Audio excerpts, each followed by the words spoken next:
आधी हकीकत आधा फसाना। आज की कहानी में हमने रहस्य की सारी सीमाओं को तोड़ दिया है।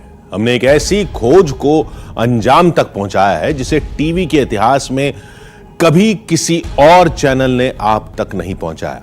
यह कहानी अभी तक सिर्फ किताबों और लोगों के जरिए ही आप सुन पाए थे, लेकिन आज सबूतों और गवाहों के साथ हमने परतों में दबी उस कहानी का पर्दाफाश किया है जो हजारों वर्ग मीटर के किले में बीते करीब 350 साल से दफन थी।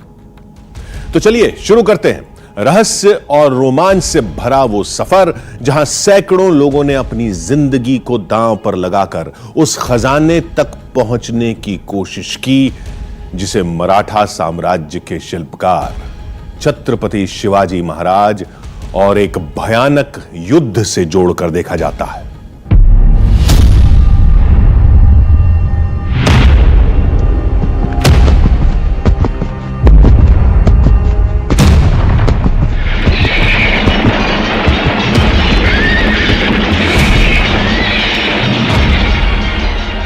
सोचिए, इस इलाके में एक भीषण युद्ध छिड़ा जहां से लोगों के चीखने की आवाजें आ रही हैं।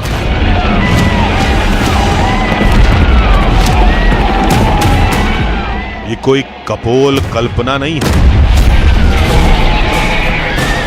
ये इतिहास में दर्ज उस कहानी का फ्लैशबैक है जो एक बार फिर सबूतों और गवाहों के साथ जिंदा हो उठी है। पुराने जो हमारे बुजुर्ग है वो कहते आए कि यह धन शिवाजी महाराज ने रखी है या छुपाए। यही धन है, धन यही किले में, हाँ यही किले पे है। धन यहाँ पे गड़ा हुआ है, आज भी लोग खोज रहे हैं, वो किसी को मिला ही नहीं है, कहाँ रखा है वो। उसी अकूत खजाने की कहानी का एक सिरा हमारे हाथ लग चुका है। खजाने का नक्शा, एक रहस्यमयी तहखाना, सब कुछ हमारे सामने है। लोग आज भी उस धन को तलाश कर रहे हैं। दिल थाम कर बैठिए, क्योंकि आज हमारा सफर उस विशाल काय किले की तरफ है जहां से कभी भी किसी की भी किस्मत का दरवाजा खुल सकता है, क्योंकि ये सफर है छत्रपति शिवाजी महाराज की जिंदगी से जुड़ी एक कालजयी कहानी का।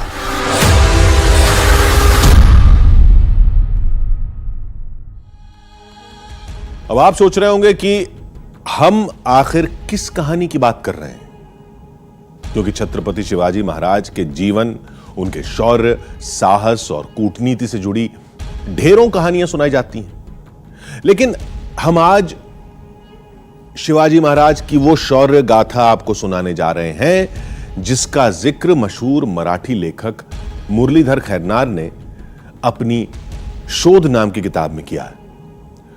रहस्य, रोमांच और शिवाजी के पराक्रम से जुड़ी ये एक ऐसी किताब है जिसे पढ़ने के बाद कई लोग अपनी जिंदगी को दांव पर लगाकर उस खजाने की तलाश कर चुके हैं जिसे छत्रपति शिवाजी महाराज ने सूरत पर दूसरी बार हमला करके मुगलों से हासिल किया था। दावा किया जाता है कि वही खजाना आज भी नासिक के अहिवंतगढ़ किले में मौजूद है। आज सबूतों और गवाहों के साथ हम आपको उसी किले तक ले जाने वाले हैं।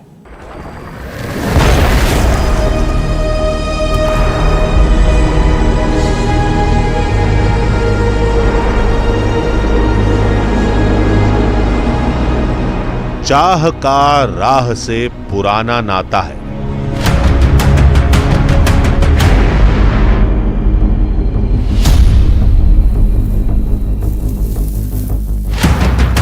अगर मन में ठान लिया तो दुश्वारियां भी धूल फांकती हैं।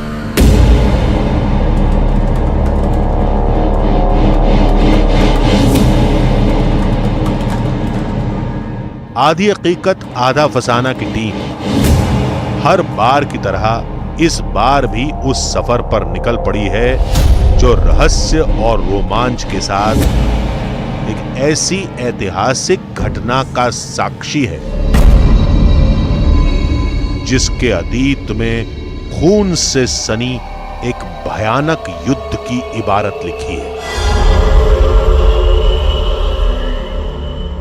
नमस्कार, मेरा नाम है आदित्य राय और इस वक्त जिस जगह पर मैं मौजूद हूँ ये जगह है महाराष्ट्र के नासिक में सह्याद्री की पर्वत श्रृंखलाएं। और सह्याद्री की इन्हीं पर्वत श्रृंखलाओं से लिखा गया था हिंदवी स्वराज्य का इतिहास। जी, आप समझ ही गए होंगे कि जिस कहानी को ढूंढते ढूंढते सह्याद्री की इन पर्वत श्रृंखलाओं में हम पहुंचे हैं वो कहानी जुड़ी हुई है राजाधिराज श्री छत्रपति शिवाजी महाराज से। और सह्याद्री की ये भूमि साक्षी है शिवाजी महाराज के शौर्य की कहानियों की। कहानी भले ही 350 साल पुरानी है, लेकिन उसे जानने और सुनने वालों की जुबान पर वो आज भी जस की तस है। न उस कहानी में घटनाएं बदली हैं और ना ही कोई किरदार। अगर कुछ बदला है तो वो है उस किले का ढांचा।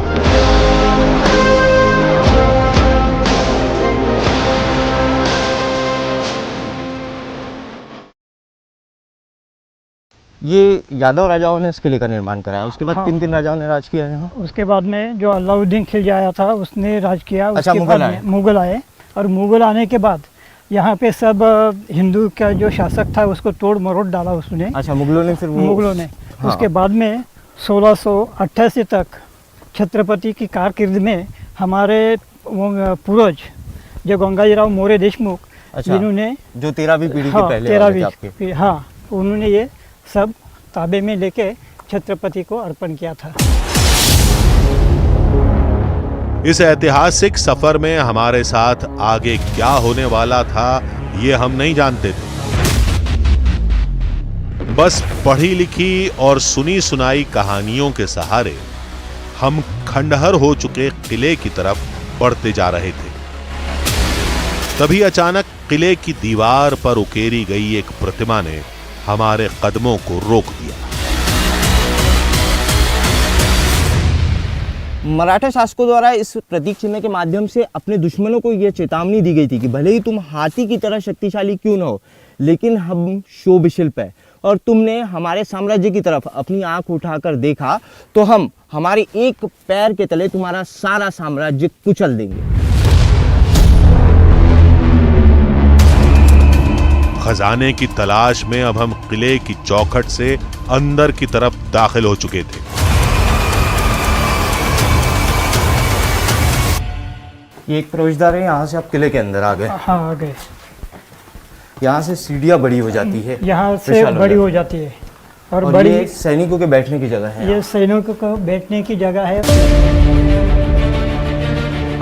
जल्द ही हमारे सामने एक ऐसी तस्वीर थी जिसमें सन 1670 की वो घटना छिपी थी जिसमें छत्रपति शिवाजी सबसे अहम किरदार थे। ये घटना थी सूरत पर हुए दूसरे हमले की। हाथगढ़ किले के सामने वैली में आप ये जो इमारतें देख रहे हैं ये इलाका है गुजरात के डांग जिले का। हाथगढ़ किले से गुजरात के सूरत की दूरी महज 165 किलोमीटर है। मुगल काल में गुजरात का सूरत मुगलों का सबसे बड़ा व्यापारिक केंद्र हुआ करता था और मुगल स्वराज से जितना भी खजाना लूटते थे उसे मुगलों के इसी बाजार में नीलाम किया जाता था। उस समय में सूरत हीरे, चांदी, मानिक, रत्नों का सबसे बड़ा बाजार हुआ करता था।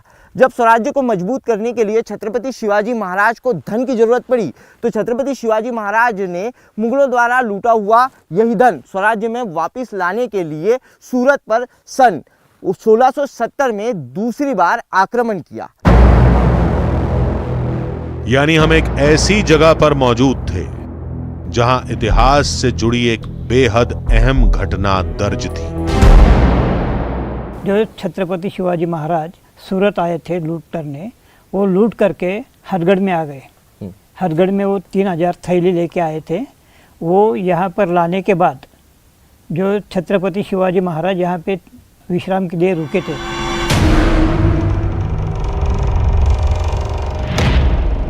गुप्तचरों ने उन्हें सूचना दी कि सूरत से लूट कर लाए हुए खजाने को वापस लूटने के लिए दो मुगल सरदार इखलास खान और दाऊद खान इस रास्ते से उनकी तरफ आगे बढ़ रहे हैं। उस वक्त छत्रपति शिवाजी महाराज के पास मात्र 22,000 सैनिक थे और यह सूचना मिलते ही महाराज ने सेना की दो टुकड़ियां की। पहली 11,000 सैनिकों की टुकड़ी के साथ उन्होंने सूरत से लाया हुआ सारा खजाना हाथगढ़ के इस किले से भेज दिया और उसके बाद हाथ में तलवार लेकर खुद छत्रपति शिवाजी महाराज सेना की दूसरी टुकड़ी के साथ मुगलों से लोहा लेने के लिए निकल पड़े। कहा जाता है युद्ध से पहले छत्रपति शिवाजी महाराज ने खजाने का एक हिस्सा इस किले में भी किसी गुप्त ठिकाने पर छुपा दिया था। लोग क्या करते हैं कि वो धन यहाँ पे गड़ा हुआ है, अच्छा। इसलिए लोग क्या करते हैं कि यहाँ पे नीचे भी खन खोद करते हैं, गढ़ के ऊपर भी अच्छा, खन खोद यानी ये करते हैं, किले- अभी भी चालू है उनका। सूरत युद्ध की घटना तो इतिहास में दर्ज है, लेकिन यहाँ या अहिवंतगढ़ किले में खजाना होने का कोई सबूत है भी या नहीं। हमारी बात सुनकर किले के सरदार के वंशज ने एक ऐसा सबूत हमारे सामने रख दिया जिसे देखकर हम भी दंग रह गए। ये कौन सी भाषा में है? मोड़ी। मूड़ी भाषा। ये मूड़ी भाषा, अच्छा, मराठी की जो मूल मराठी- भाषा होती है मूड़ी, हाँ, मोड़ी उसमें देवनागरी, लिखा गया। उसमें लिखा है। तो ये कोड में है सब। अच्छा, ये तो कौन- यहाँ से, हाँ, तो वो यहाँ से जो खजाना गया वो कहाँ छुपा है ये किसी को पता नहीं है, ये किसी को नहीं पता है। किसी को नहीं पता। ये सारे सबूत छत्रपति शिवाजी महाराज के आदेश पर मनोहर हनुमंत देशमुख यानी हमारे साथी के पूर्वजों ने बनाए थे, जो कभी इस किले के सरदार हुआ करते थे। सूरत लूट के जो नक्शा है वो है हमारे पास। ये नक्शा है, ये जो है ये नक्शा है, और ये हथगढ़ किले का जो है वो नक्शा है, वो पुराना है सब। और ये जो है सूरत लूट से जो छत्रपति ने सूरत लूट से जो लाया था उस बारे में ये ताम्रपट है। कहा जाता है कि खजाना जमीन के अंदर बने किसी गुप्त तहखाने या दीवारों के पीछे बने किसी गुप्त दरवाजे के अंदर छुपा है। शायद इसीलिए तमाम कोशिशों के बाद भी कोई उसे तलाश नहीं पाया। पुराने जो हमारे बुजुर्ग है वो कहते आए कि यह धन शिवाजी महाराज ने रखी है या छुपाए, इतना मालूम है। इतना ही नहीं, जिस शख्स के पास खजाने से जुड़े इतने सारे सबूत हैं, उन्हें भी सिवाय कुछ संकेतों के कुछ नहीं पता था। ऐसी बहुत कहानियाँ हो चुकी। कोई बोलता है त्र्यंबकेश्वर के रास्ते से गए, कोई बोलते हैं हथगढ़, अभी हम बोलते हैं हथगढ़ रास्ते से गए, कोई बोले कंचनबारी से गए, कौन कहाँ से गए और धन कहाँ रखा है, वो रायगढ़ पहुँचा है क्या नहीं है, ये किसी को पता नहीं है। दूसरे खोजकर्ताओं के पास खजाने का रास्ता तलाशने वाला ताम्रपत्र नहीं था और वो हमारे हाथ लग गया था। लेकिन ताम्रपत्र की भाषा और इशारों को समझना किसी पहेली की तरह था। हमने वो सुलझा लिया तो समझो खजाना तलाशना बाएं हाथ का खेल होगा। इसीलिए नक्शे और ताम्रपत्र से जुड़ी कहानी को हमने और गहराई से समझने की कोशिश की। 1585 को ये नक्शा तैयार हुआ था।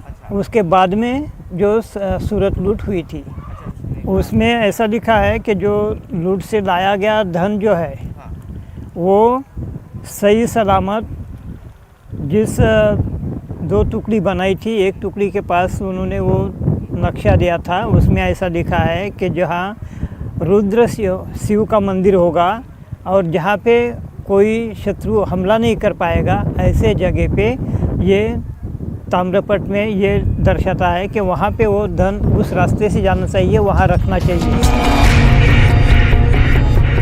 अब हमारे सामने सब कुछ साफ था कि कैसे शिवाजी की सेना ने खजाने को मुगलों से बचाने के लिए उसे छुपा दिया और सारे राज इस ताम्रपत्र के जरिए सांकेतिक भाषा में दर्ज करा दी। यानी ऐसी रहस्यमयी भाषा जिसे छत्रपति शिवाजी महाराज के वफादारों के अलावा कोई समझ न सके।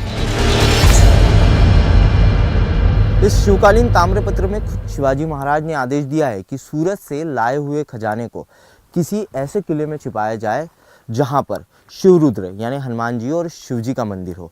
और अगर कहानी के अनुसार सूरत से लाया हुआ खजाना कहीं आज भी मौजूद है तो वो ऐसे ही किसी किले में मौजूद है जहां शिवरुद्र का मंदिर है। इसका मतलब है कि जहां महाबली और महादेव का मंदिर होगा, खजाना वहीं कहीं पास में छुपा होगा। इन्हीं सबूतों के साथ हम किले को खंगालने निकल पड़े।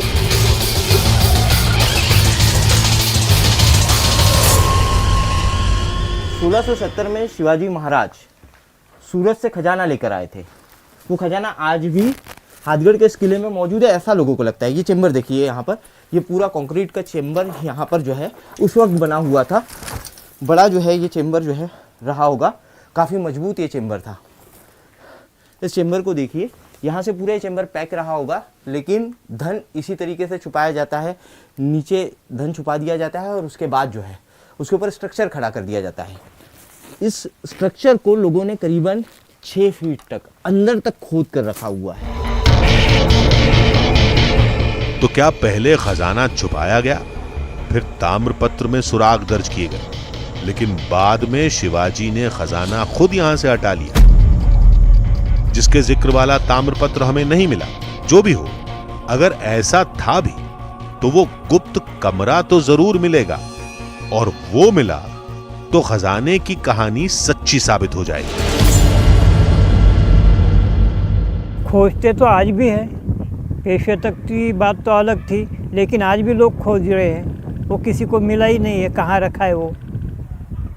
तो जहाँ पे अगर रुद्र महादेव का मंदिर होगा, जो अंदर के हिस्से में महादेव जी की लिंग होगा और बाहर मारुति का मंदिर होगा, एक बजरंगबली की मूर्त होगी, ऐसा कोई तो भी ठिकाना होगा, वहाँ पे ये मिलेगा। हमें इस किले में हनुमान या महादेव का कोई मंदिर नहीं मिला। कहीं ताम्रपत्र पर लिखे सांकेतिक शब्दों वाली गुप्त जगह अहिवंतगढ़ के किले में तो नहीं, कहीं खजाना अहिवंतगढ़ में तो नहीं छिपा। यही पता करने आधी हकीकत आधा फसाना की टीम अहिवंतगढ़ के किले में पहुंच गई।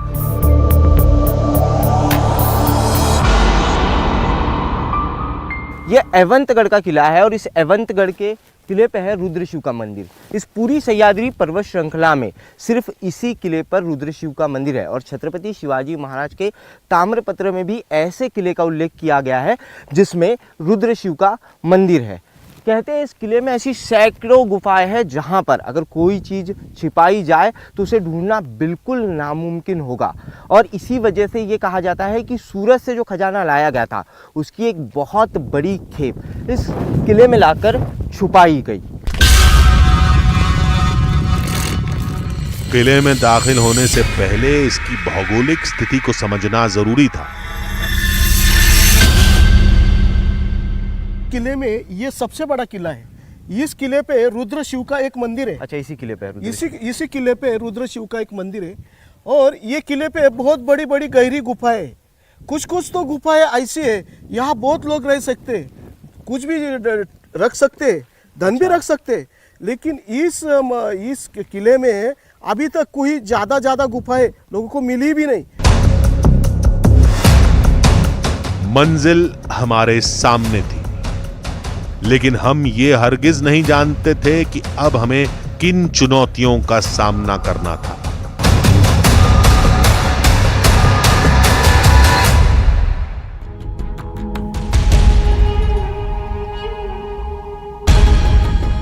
आधी हकीकत आधा फसाना। ये पहली बार था जब किसी तलाश से जुड़ा नक्शा और सबूत लेकर हम आगे बढ़ रहे थे। हमें पूरा भरोसा था कि इस बार हम उस खजाने से जुड़ा कोई ना कोई सुराग जरूर हासिल कर लेंगे। इसलिए हम पूरी मुस्तैदी के साथ अहिवंतगढ़ किले की तरफ निकल पड़े। लेकिन खजाने की यह तलाश हमें किस मोड़ पर ले आएगी, यह भी हम नहीं जानते थे। हमें बताया गया था कि यह बेहद बड़ा किला है, खजाने की तलाश में कई दिन लग सकते हैं, क्योंकि हमें तो सिर्फ इतना पता था कि खजाना किले के ही किसी कोने में दफन है, लेकिन उसे हासिल करने में कितने दिन बीतने वाले हैं यह समझ से परे था। इतना ही नहीं, किले में दाखिल होने वाला रास्ता भी हमारे लिए अग्नि परीक्षा जैसा था।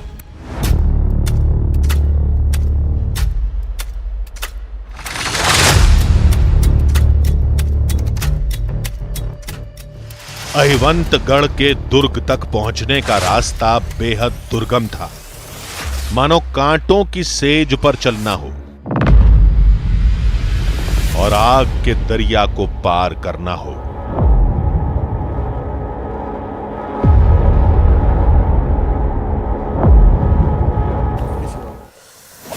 कटीली झाड़ियों में यहाँ देखिए, यहाँ काफ़ी कटीली झाड़ियाँ है। चलते चलते मैंने सहारे के लिए ऊपर चढ़ रहा था और मैंने एक झाड़ी को पकड़ने की कोशिश की और उसका कांटा मेरी उंगली के अंदर तक चले गया। खून लहू लहू हो गई उंगली। कटीली झाड़ियां, पथरीला रास्ता, ये सब कुछ जले पर नमक छिड़कने जैसा था। हालात तब और दुश्वारियों भरे हो गए जब शुरुआती कुछ मिनटों में ही हमारे शरीर में पानी की कमी होने लगी।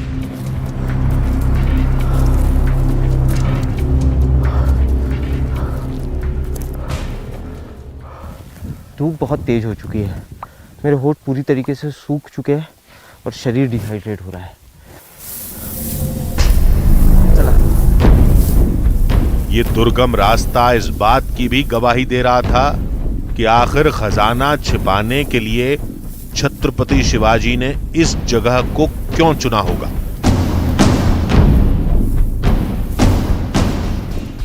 शत्रुओं को यहाँ पहुँचने में बहुत समय लगेगा और इसी के चलते हुए कहा जाता है कि इस किले को सुरक्षित मानकर छत्रपति शिवाजी महाराज ने सूरत से लाए हुए खजाने की एक खेप यहीं भेजी थी।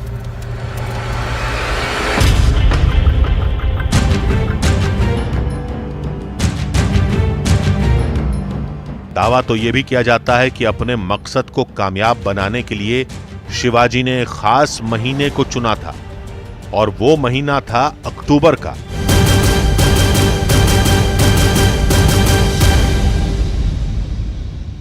छत्रपति शिवाजी महाराज ने अक्टूबर 1670 में सूरत से स्वराज का खजाना वापस लाया था।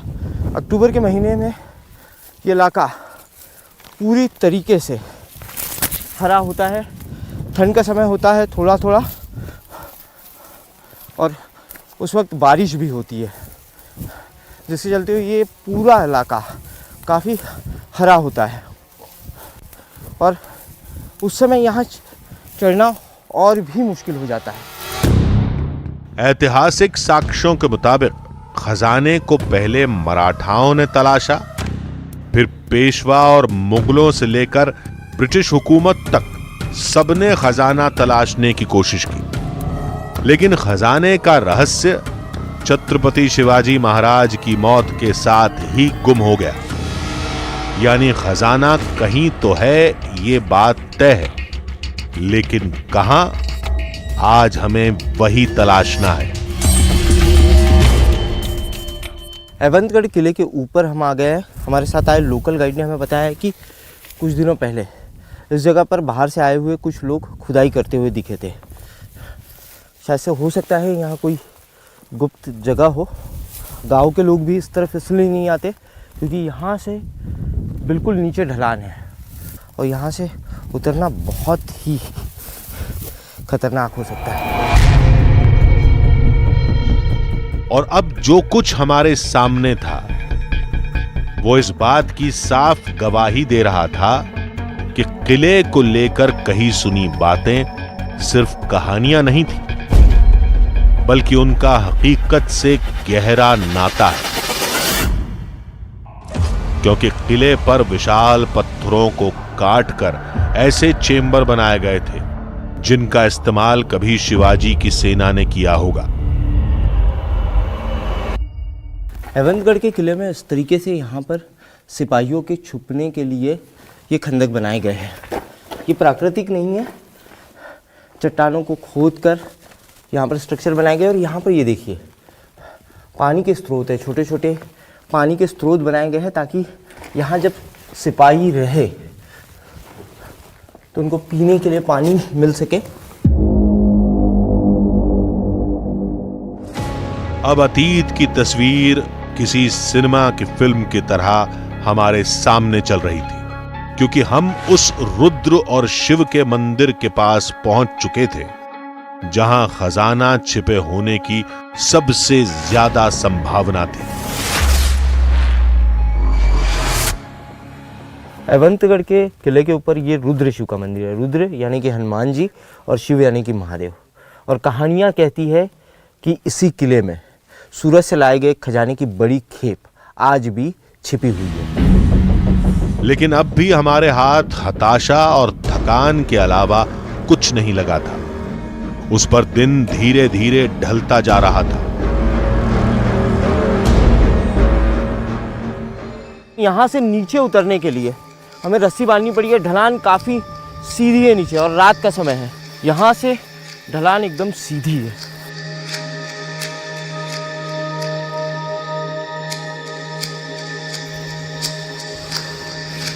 Oh shit.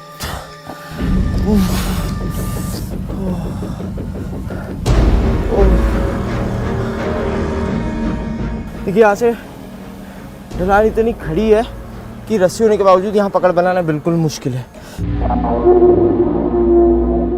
दिन अब पूरी तरह ढल चुका था, लेकिन हम अपने मकसद पर विराम नहीं लगा सकते थे, क्योंकि इस बार हमारा यकीन हमें और ज्यादा ताकत दे रहा था।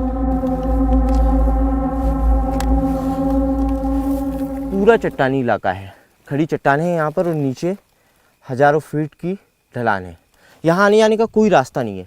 लेकिन अचानक इन चट्टानों पर ये सीढ़ियाँ हमें दिखाई दी। चट्टानों को काटकर ये सीढ़ियाँ बनाई गई है जो बिल्कुल चौंकाने वाली है। हो सकता है कि ये सीढ़ियाँ किसी गुप्त चेंबर की तरफ जाती हो। इन रास्तों पर दिन में चलना मुश्किल होता है, तो सोचिए रात में इन रास्तों पर चलने में कितना डर लग रहा होगा हमें। अभी तक तो हमने सिर्फ सुना ही था कि खजाने के चक्कर में लोग किले में आज भी खुदाई करते हैं, लेकिन जल्द ही हमें एक ऐसा तहखाना दिखाई दिया जहां मिट्टी को कुछ ही घंटों पहले खोदा गया था।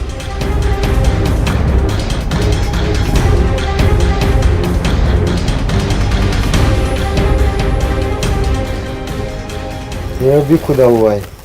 ये अभी खुदा हुआ है। ये देखो ताजा ताजा माटी, मिट्टी जो है कि मिट्टी अभी निकाली। इसी तरीके से खोद के रखते हैं पूरे किले में। पूरे किले में खोदा हुआ है इसी तरह। अच्छा, यानी जहाँ जहाँ चेम्बर्स होते हैं, जहाँ चेम्बर्स जगह रहती है वहाँ खुदा हुआ है। खुदा हुआ है। तो खजाने की तलाश में आज भी खुदाई जो है 350 साल पहले सूरत से खजाना लाया था छत्रपति शिवाजी महाराज ने। 350 साल बाद भी लोग उस खजाने को तलाश रहे इस किले में। पहला चेम्बर, ये दूसरा चेम्बर और आगे तीसरा चेम्बर। यहाँ 3 चेम्बर मौजूद है। पहले चेम्बर में खुदाई की गई थी, हाल ही में वो खुदाई हुई है, ऐसा बिल्कुल साफ नज़र आ रहा है। उसके बाद ये दूसरा चेम्बर है, तीसरा चेम्बर है। इन चेम्बर्स में खुदाई नहीं हुई। रात के इस तलाशी अभियान में ठीक 1 घंटे बाद हमें कुछ ऐसा दिखाई दिया जिसने हमारे कदमों को रोक दिया। 3 चेम्बर्स जहाँ थे वहाँ से थोड़ा आगे हम बढ़े तो हमें चट्टानी इलाका मिला और चट्टानी इलाके में इस तरीके से चट्टान को काट के अंदर जाने का एक गुफानुमा रास्ता बनाया गया है। काफ़ी अंदर तक ही जा रहा है, क्योंकि छत्रपति शिवाजी महाराज गनीमी काबा युद्ध नीति अपनाते थे, जिसके तहत छुपकर दुश्मन पर वार किया जाता था, सोची समझी रणनीति होती थी। रास्ता बिल्कुल नहीं है, बिल्कुल सकरा है। इस जगह को आप देखिए, छेनी हथौड़ी से तोड़कर जो है ये बनाया गया है।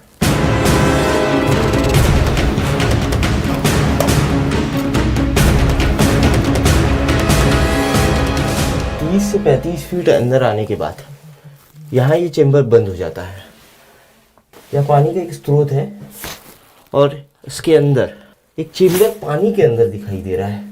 ये चेंबर अंदर की तरफ जा रहा है। शायद से हो सकता है यहाँ अंदर जाने का कोई रास्ता हो, लेकिन पानी भरा हुआ है पूरा, अंदर नहीं जाया जा सकता। पुराने समय में ऐसी ही जगहों का इस्तेमाल खजाना छिपाने के लिए किया जाता था, लेकिन ऑक्सीजन की कमी हमारे तलाशी अभियान को मुश्किल बना रही थी।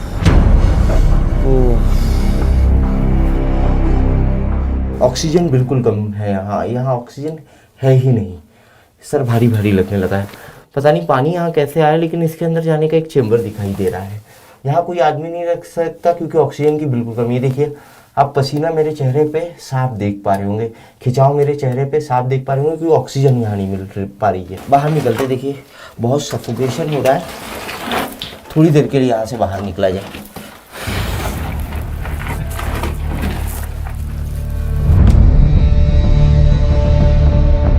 इसलिए कुछ देर बाहर रहने के बाद एक बार फिर हमने अपनी तलाश को आगे बढ़ाने की कोशिश की। एक बार फिर अंदर जाकर देखते हैं कहीं कोई खजाने का सुराग तो यहाँ मौजूद नहीं।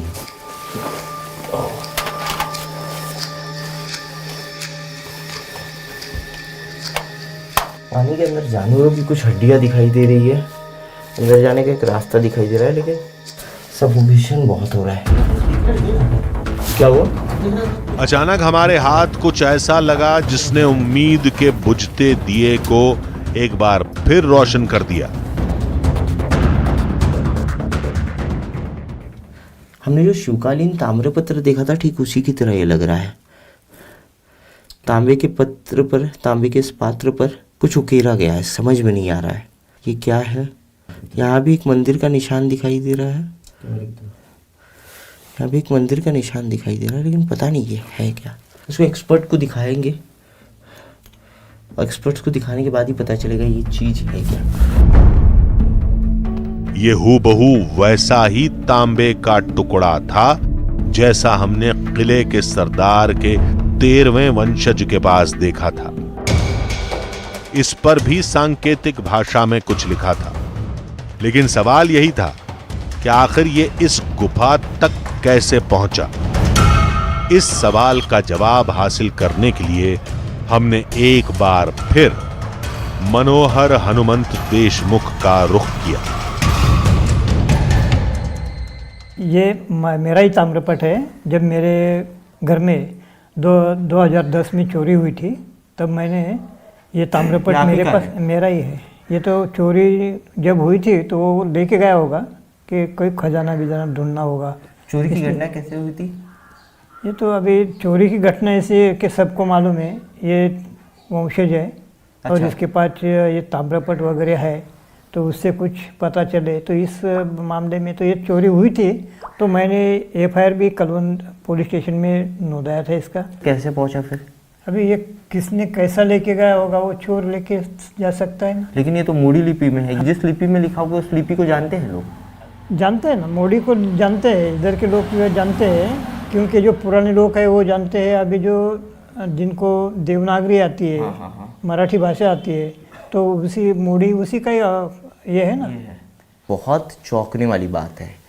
ये ताम्रपत्र जो हमें एवंतगढ़ के किले में गुप्त जगह पर मिला, ये ताम्रपत्र मूरे साहब का 2010 में ये चोरी हो गया था, जिसकी एफआईआर भी दर्ज की गई थी। अब ये सवाल पैदा होता है कि ये एवंतगढ़ किले में कैसे पहुंचा, इनके घर से चोरी हुआ ताम्रपत्र। यहाँ मूड़ी भाषा में, मराठी की जो मूल भाषा है उस भाषा में लिखा गया है, खजाने से जुड़ी हुई जानकारी है। और छत्रपति शिवाजी महाराज द्वारा तैयार कराया गया ये ताम्रपत्र है। इसका एवंतगढ़ के किले में मिलना बहुत चौंकाने वाला और ये साफ दर्शाता है कि आज भी लोग 350 साल पुराने उस खजाने की खोज कर रहे हैं। अंत भला तो सब भला। हमें भले ही खजाने का कोई भी हिस्सा न मिला हो, लेकिन अहिवंतगढ़ के किले में हमें जो ताम्रपत्र मिला वो हथगढ़ किले के सरदार के 13वें वंशज यानी मनोहर हनुमंत देशमुख के लिए किसी खजाने से कम नहीं था। ये तो मेरे लिए बहुत बड़ी खुशी की बात है, जो अपने मेरी अमानत मेरी जान से भी प्यारा है, ये जान से भी महत्वपूर्ण है। ये आपने मुझे प्राप्त करके दिया। इस ताम्रपत्र की चोरी का यह किस्सा बताता है कि चोर इस पर मौजूद कोड के सहारे खजाने तक पहुंचना चाहते थे, लेकिन छत्रपति शिवाजी महाराज के उस गुप्त खजाने तक पहुंचने का रास्ता ताम्रपत्र पर मौजूद संकेतों की तरह अब तक रहस्यमयी बना हुआ है। ताम्रपत्र खजाने तक पहुंचने का इकलौता जरिया है, लेकिन फिर भी कोई उसे तलाश नहीं पाया। मुमकिन है कि पेशवा, ब्रिटिश सेना या किसी और के हाथ खजाना पहले ही लग गया हो, या खुद शिवाजी ने खजाने को किसी और किले या स्थान पर छुपा दिया हो। जो भी हो, ये तय है कि बिना ठोस जानकारी के उस खजाने को तलाशना किसी के बस की बात नहीं है।